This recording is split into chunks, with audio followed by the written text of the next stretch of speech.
when I started, I was freaking scared. I'm still scared, and I want you guys to know that the fear does not stop.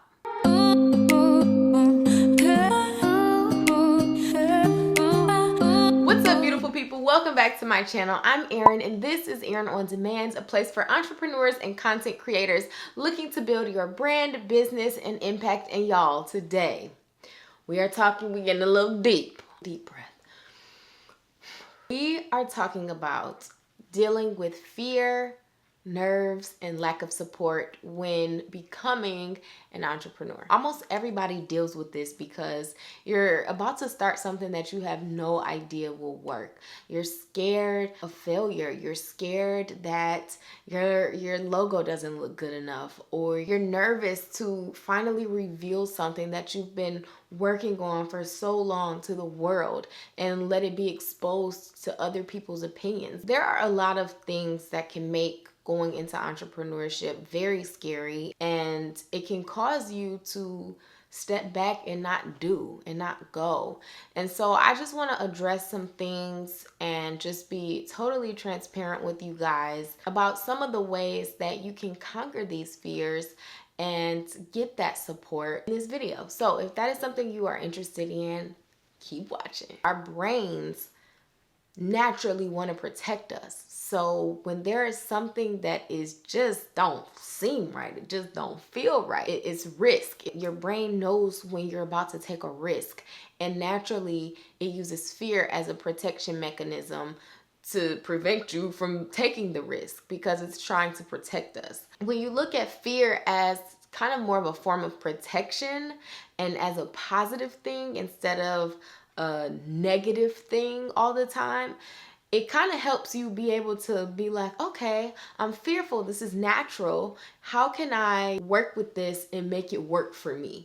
How can I lean into this fear? Because I'm fearful, or because I'm nervous, however you want to say fear. I feel like nervous is more of like a milder tone of fear. But because I'm nervous or fearful, maybe that means I'm on the right track. Maybe that means that what I'm about to do is going to be big, or it's gonna be good, or somebody needs this, or it's gonna push me to the next level, or it's gonna open me up in some way or transform my life.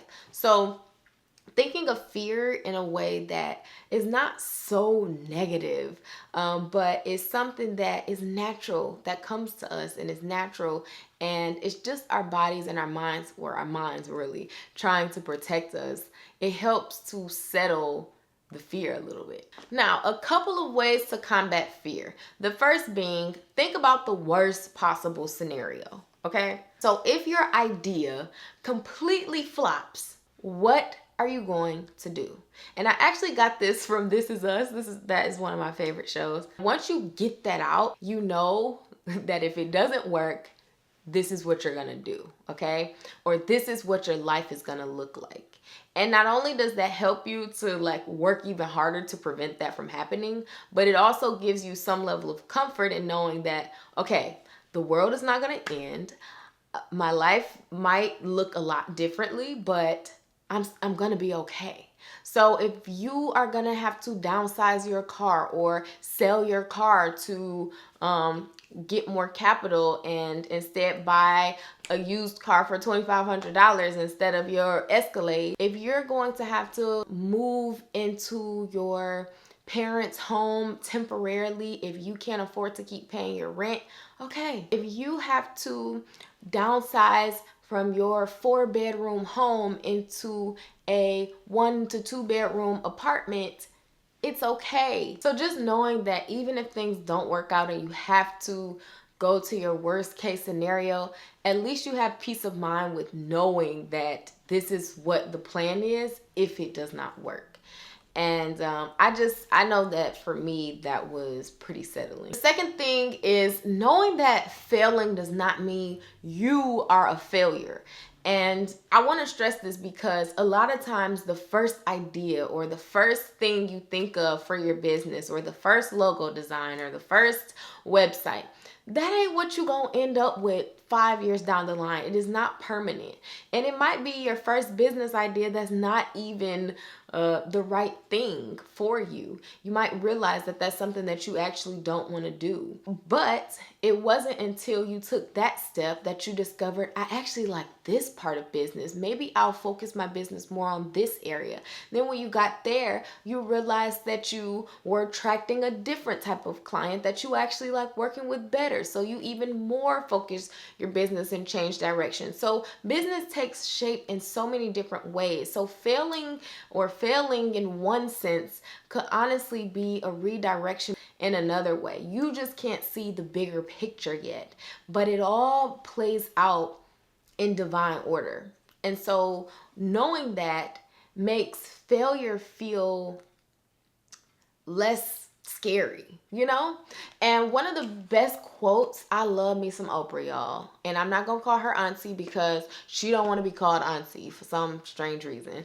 But my godmama, Oprah, has an amazing quote, and I want to read it to you. And I will link the video of where she said this down below. I want every single person who watches this video to go, once this video is over, to go in the description box and click the link to watch the full video. It will change your life. This is just a small excerpt. She says, "There are no wrong paths. There is no such thing as failure, really. Failure is just that thing that is trying to move you in another direction.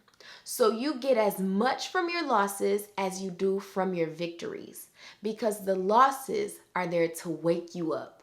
Your life is bigger than any one experience." So whenever I'm feeling off or feeling like something is not working, I go back to that quote and go back to that video specifically and just listen to that message over and over again to know that this one thing, this one situation, this one failure, or this one screw up is not the end of the world and is not the end of my business. Third thing that has been super helpful for me in dealing with fear is the 5-second rule, which is Mel Robbins' rule. Basically, all you do is very simple. It's count down 5 seconds and then you do it. You kind of do still have to have some level of discipline to do this. Listen to her book on Audible, but I also watched her TED Talk. And she just talked about how she fell into this really, really deep depression. She didn't know what she was doing with her life. And she saw on television, there was this big NASA rocket launch, like spaceship launch. And there was a countdown, and there was like at 5, 4, 3, 2, 1. And then the rocket, like the fire started. And then, okay, I'm getting really deep, but this is like what she says. I want you guys to watch the TED Talk. I'll link it down below. The fire started. She also says it a lot better than me, FYI. But the fire starts going, and then the rocket just takes off. And she said that was what she needed to see, because ever since then, she has kind of viewed herself as this rocket and like counting down 5, 4, 3, 2, 1, just go. 5, 4, 3, 2, 1, go. And getting out of bed, focusing on one thing at a time, which is the next tip, but getting out of bed. 5, 4, 3, 2, 1, get up, Erin. 5, 4, 3, 2, 1, okay, put the phone down. Okay, 5, 4, 3, 2, 1, let's go. Run these errands. 5, 4, 3, 2, 1, push record. Whatever it is that you are scared to do, something about counting down just in 5 seconds, or even sometimes I just do 3, because 5, it can still be a little bit much. And by 3, I'm like, oh, like my mind has wandered somewhere else. But however much time you need to count down and say go at the end of the countdown, do that, because it helps to push you into action instead of overthinking the whole situation. And a lot of fear comes from just overthinking, like you just thinking too much. So when you just count down a few seconds and tell yourself to go, that is a good tool to have in your repertoire to push you to actually act on the things you need to get done instead of overthinking them and causing more fear to build up. The fourth thing is focusing on the next best move. And this is something that Oprah also mentions in the video, but this is something that my mom has even helped me with understanding as I was growing up and like had tons of homework. She would be like, Aaron, just focus on the next thing. Focus on the thing that's due the soonest, or that has the biggest impact, or that's gonna take the least amount of time so you can crank it out. Focus on the next best thing. And by doing this, you prevent yourself from getting so overwhelmed with all of the things you have to do. Yes, you have to come up with the logo and the website and the YouTube channel and the social media, and you don't even know where to start. What is the next best decision that I need to make? Just one thing. Then it helps to actually get the stuff done and alleviate the stress. That's a big reason why I started doing my top threes. And if you're new here, in my day in the lives, I do a top three, and it's something that I do every day, where I write the top 3 things that I need to get done for the day. And if I get those 3 things done, I'm good. Like, I'm happy and I'm satisfied with my productivity. I don't try to focus on a to-do list of like 30 things, because I'm going to get overwhelmed, and guess what? I'm not even going to get 3 things done. So when you focus on the next best thing, it prevents you from getting so caught up in this web of all the things that you have to do, which ultimately causes stress, it causes fear, it causes nerves, and it's just not healthy. And the 5th thing is finding a strong community. This is something that can be really challenging, especially if you're the first person in your family or the first person of your friends to start something or to do what you're doing. And it can be tough to get people to actually support you and believe in what you're doing. I would get so many messages from people saying how they didn't have a community. How can I find people to surround myself with, better people? How can I be held accountable for certain things when nobody in my life is doing what I'm doing, or even like in the mental space to hold me accountable, because they're nowhere near where I am with my mindset.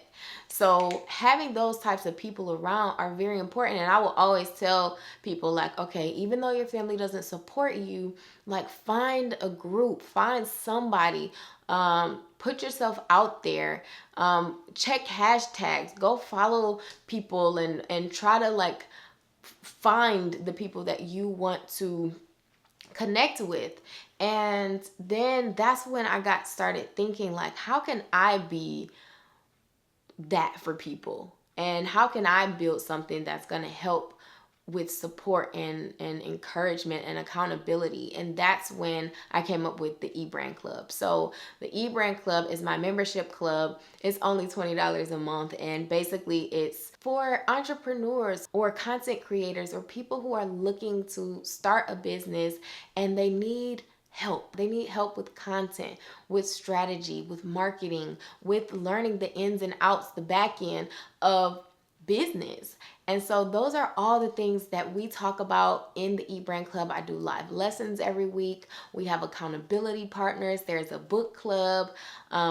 We just love on each other and support each other in business. And so if you are looking for a community, if you are looking for support, there are resources out there. There are groups out there. My group is out there, the eBrand Club, which I think is the best group ever, where you are able to get more personalized feedback from me, from other professionals, and from other people who are probably in a similar field as you. I just wanted to let you guys know that there are communities and there are groups and support out there. You just have to be willing to go and get it. It's really incredible to see how people transform, and just see how having the support and the accountability makes such a huge difference in your journey. I hope this video was helpful for you, you guys. When I started, I was freaking scared, okay? I was scared. I'm still scared. And I want you guys to know that the fear does not stop. The fear does not stop. And as you grow, The thing that changes is that you're able to acknowledge fear and face it. And your ability to do that becomes stronger and stronger. Because honestly, I think the first fear of like starting was the biggest fear. And once you can overcome that, there are going to be other large fears like, okay, I'm going to launch this eBrand club. But I'm like, dude, I launched this business. Like, I can definitely launch this club. Was I nervous and fearful that no one was going to join? Yes. If nobody joined, would I still be okay? Yes. Would I still have a business? Yes. Would I still be making money? Yes. Would I be sad? Yes. But did people join? Yes. And so even with me, with my own business, there are going to always be things that scare you or freak you out. But in my opinion, when you feel that butterflies in your stomach, that gut gets a bubbling, no, we all done had some bubble guts, okay, when we was nervous. That is a good sign that you need to lean into it even harder and go after it even further and even more. All right, y'all, I've been rambling for long enough, and I want you guys to tell me in the comments, what is your biggest fear with starting, or even if you're in your business now, if you're about to launch something new or change directions or pivot, what is your biggest fear? Okay, if you like this video, if you want to be a part of my internet home, you are welcome to subscribe. Also, if you want more information on the eBrand Club, all of that will be linked down below. I would love to have you in my group. It is freaking incredible and the people are amazing. So on that note, I will see you on the next one. Peace.